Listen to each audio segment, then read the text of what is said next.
Welcome to my channel. இன்றைக்கி எங்கள் மாமியாரோட ஸ்பெஷல் கைமுறுக்கு எப்படி செய்யலாங்கிறத பார்க்கலாம். நான் கொடுத்துருக்க மெஷர்மெண்ட்டில் நீங்களும் செஞ்சு பாருங்கள், கரெக்டாக வரும். நான் 200 கிராம் சுட்டியில் 6 சுட்டி எடுத்திருக்கேன். மெஷரிங் கப்போ இல்லை டம்ளரை எடுத்து அளந்துக்கலாம். நீங்கள் எதில் எடுத்தாலும் 6 பங்கு அரிசிக்கு 3 பங்கு பொட்டுக்கடலை. இப்போ ஒரு பாத்திரத்தில் 6 டம்ளர் இட்லி அரிசி எடுத்து நல்லா கழிஞ்சு 4 மணி நேரம் ஊற வச்சுருங்க. முறுக்குக்கு எப்போவுமே இட்லி அரிசி இல்லை 5020 அரிசி தான் யூஸ் பண்ணுவோம். இப்போது நம்ம அரிசி அளந்த அதே கப்பில் 3 கப்பு பொட்டுக்கடலை எடுத்து நல்லா மிக்சியில் அரைச்சிக்கோங்க. அரைச்ச பொட்டுக்கடலையை இந்த மாதிரி நல்லா சலிச்சு எடுத்துக்கலாம். நீங்கள் கேட்கலாம், பொட்டுக்கடலைக்கு பதிலாக ஏன் கடலை மாவே யூஸ் பண்ணிக்கலாம் இல்லை அப்படின்னு. அப்படி கிடையாது. முறுக்கு சுடுறதுக்கு பொட்டுக்கடலையை அரைச்சி சலிச்சு தான் யூஸ் பண்ணணும். 2 டேபிள் ஸ்பூன் ஜீரகம் ஆட் பண்ணிக்கோங்க. கூடவே 1 டேபிள் ஸ்பூன் எள்ளு, கருப்பு எள்ளு சேர்த்துக்கோங்க. நெக்ஸ்ட்டு நம்ம அரிசியை அரைக்கிறதுக்கு முன்னாடி 15 வரமிளகா, 2 கொத்து கருவேப்பிலை சேர்த்து 1 ஸ்பூன் அரிசியோட மிக்சியில் நல்லா அரைச்சி அப்புறம் கிரைண்டரில் போடுங்க. ஏன்னா அப்போ தான் நல்லா அரைக்கும். ஃபைன் பேஸ்ட்டாக அரைக்கணும் நம்ம முறுக்குக்கு. பார்த்திங்களா, இந்த மாதிரி ரஃப்பாக அரைச்சி அரிசி கூட கிரைண்டரில் போட்டு ஆட்டிக்கலாம். நான் இன்றைக்கி கடையில் வாங்கின சிகப்பு மிளகாய் யூஸ் பண்ணியிருக்கேன். யூஸ்வலாக நாங்கள் வீட்லேயே வேக வச்சு காய வச்ச மிளகாயில் இந்த மாதிரி வெள்ளை கலரில் இருக்கிறத பொறுக்கி எடுத்து தான் நாங்கள் முறுக்குக்கு சேர்த்துவோம். இப்போது கிரைண்டரில் அரிசி, நம்ம அரைச்சி வச்சுருக்க வரமிளகா, கருவேப்பிலை எல்லாம் சேர்த்து நல்லா தண்ணி விட்டு எடையாக தண்ணி விட்டு ஃபைன் பேஸ்ட்டாக அரைச்சிக்கோங்க. ஆட்டும்போது மறக்காமல் கிரைண்டருக்கு சைடில் அந்த ஆட்டுற கல்லில் எல்லாம் இருக்கிற அரிசியை அப்பப்போ தள்ளி விட்டுக்கோங்க. ஏன்னா கடைசியில் அது மாவோடு சேர்ந்து ஆட்டி வராது.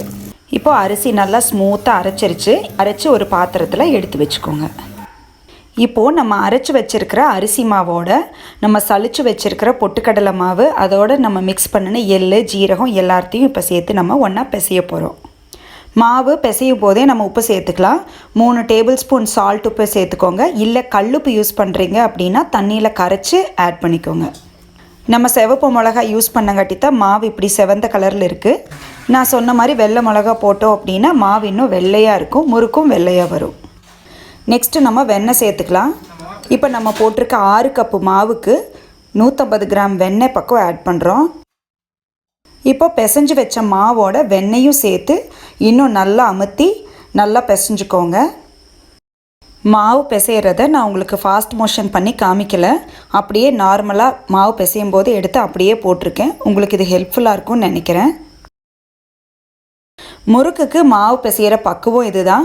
நல்லா சுற்றி கீழே இருக்கிற மாவை மேலே எடுத்து நல்லா அமுத்தி வெண்ணெயும் மாவும் ஈவனாக மிக்ஸ் ஆகிற மாதிரி கலக்கிக்கோங்க. இந்த மாதிரி மாவு சுற்றி பிசையும் போது உங்களுக்கு அது சாஃப்டாக ஃபீல் பண்ணுவீங்க. அது உங்களுக்கே கையில் தெரியும். இப்போது பிசைஞ்சு வச்ச மாவில் ஒரு 3 குழிக்கரண்டி எண்ணெய் நல்லா காய்ச்சி சூடு பண்ணி ஊற்றி அதையும் சேர்த்து இப்போ நல்லா மிக்ஸ் பண்ணிக்கலாம். நீங்கள் பொரிக்கிறதுக்கு என்ன எண்ணெய் யூஸ் பண்ணுறீங்களோ அதே எண்ணெயை யூஸ் பண்ணிக்கோங்க. எண்ணெய் சூடாக இருக்கும், அதனால் ஒரு கரண்டி வச்சு கலக்கிட்டு திரும்பவும் மாவை நம்ம கையில் பிசைஞ்சு எடுத்துக்கலாம். இப்போது முறுக்கு சுற்றுறதுக்கு மாவு ரெடி ஆகிடுச்சு. அப்படியே ஒரு குண்டா ஃபுல்லாக வச்சு நம்ம சுற்றினோம் அப்படின்னா மாவு காஞ்சு போயிடும். அதனால் எப்போவுமே மாவை பிரித்து வச்சுக்கோங்க. மீதி இருக்க மாவை மூடி வச்சுக்கலாம். இல்லைன்னா நீங்கள் பிரித்து வச்ச இந்த மாவில் கைமுறுக்கே ஃபுல்லாக சுற்ற முடியலனாலும் புடி முறுக்கு இல்லைன்னா கடலப்பருப்பு ஊற வச்சு போட்டு தட்டை முறுக்கு இந்த மாதிரி எது வேணாலும் நீங்கள் செஞ்சுக்கலாம். எனக்கு கைமுறுக்கு சுத்த வராது. நான் ஏற்கனவே சொன்ன மாதிரி இது எங்கள் மாமியாரோட ஸ்பெஷல். எங்கள் மாமியார் ரொம்ப அழகாக கைமுறுக்கு சுற்றுவாங்க.